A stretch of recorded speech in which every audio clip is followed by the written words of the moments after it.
Imagine this. You're sitting in a classroom, a college classroom of 50 people. It's the first day of class, and you and the other 49 students in the classroom have the option and the ability to choose who's going to lead and teach your class for the rest of the year. Now, as it comes time to decide who votes or who becomes the teacher, only 20 students voice their opinions. Only 20 students help to input their advice on making the decision. The other 30 have their opinions and they voice their opinions and they disagree, but they don't help to decide who runs the classroom. Now, hi, I'm Caden McAnally, and I have had a vast knowledge and a vast enjoyment of learning about the government and the politics and the political science behind a lot of things, especially in the U.S. government. My dad being a government teacher in high school and my mom being a political science professor at our local community college. Now, we have a problem. In America, we have a lot of people who voice their opinions over social media, in person, over radio, any way possible. And they voice their opinions about who's leading our country. And they disagree with the person who's leading our country. They don't believe he or she should be in office. They don't believe they should be president. Now, a lot of these people who are like in the streets and rioting and complaining and protesting about our current president is extremely noticeable, especially in our last election. All of these people were outraged and throwing tantrums about who became president.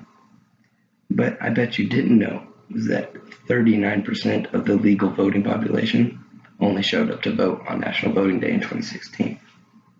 That is astounding.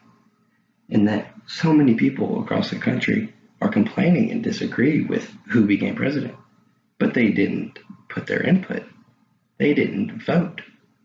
Now, how can one complain and disagree and cause all this outrage over something that they had an option to help control, but they didn't do it? That doesn't make any sense.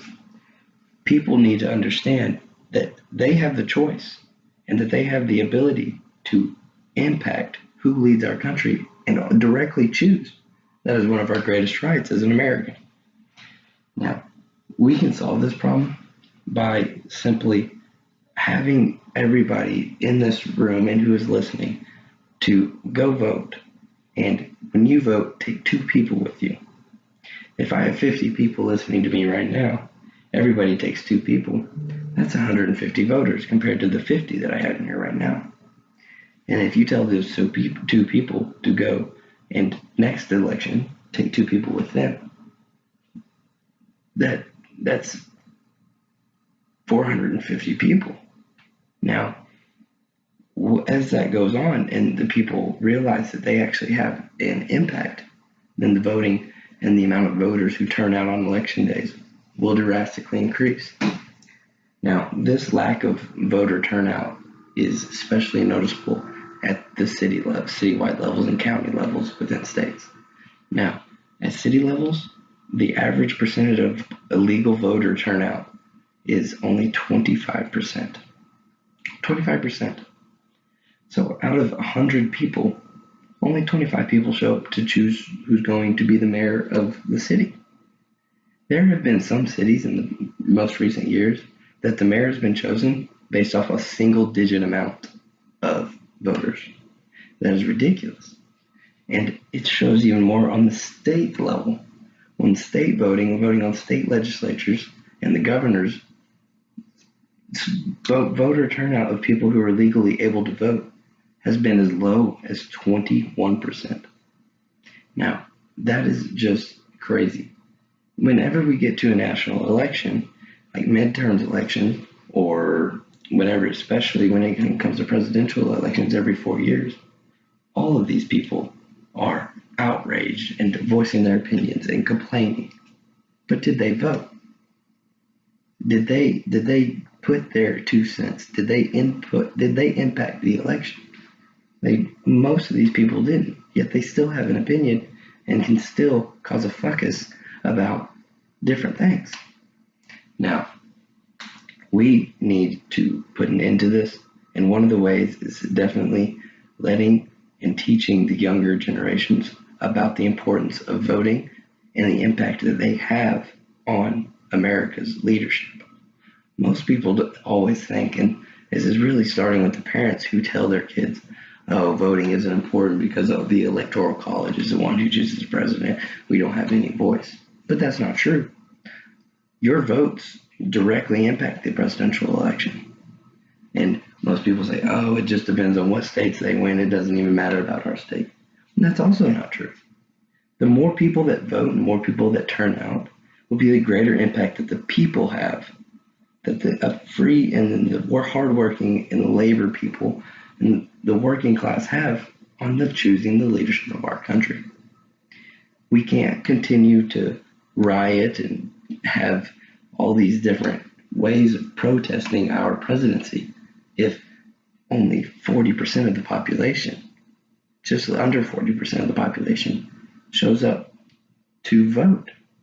Now, if we had everybody in this room take one person with you next election, that would double the amount that I have right here. And then if you can do that and tell this person next time that they show up to vote, bring another person. The amount of people who show up to vote on election days would astoundingly grow at ridiculous rates. And that is great, because that puts the power back to the people and less within the government officials. We get to choose our government officials, so why don't we choose wisely? And why don't we go vote? People need to understand, need to have a knowledge for the government and their impact in America. Now, would you go out and tomorrow and whenever your next election and your next voting and your next anything, city, state, county, all the way to the national voting days, take 2 people with you. Bring 2 people, have them register to vote, and take them with you. The more people that you have show up to vote will be a greater impact that the population has as a whole on the leadership of the United States. Thank you.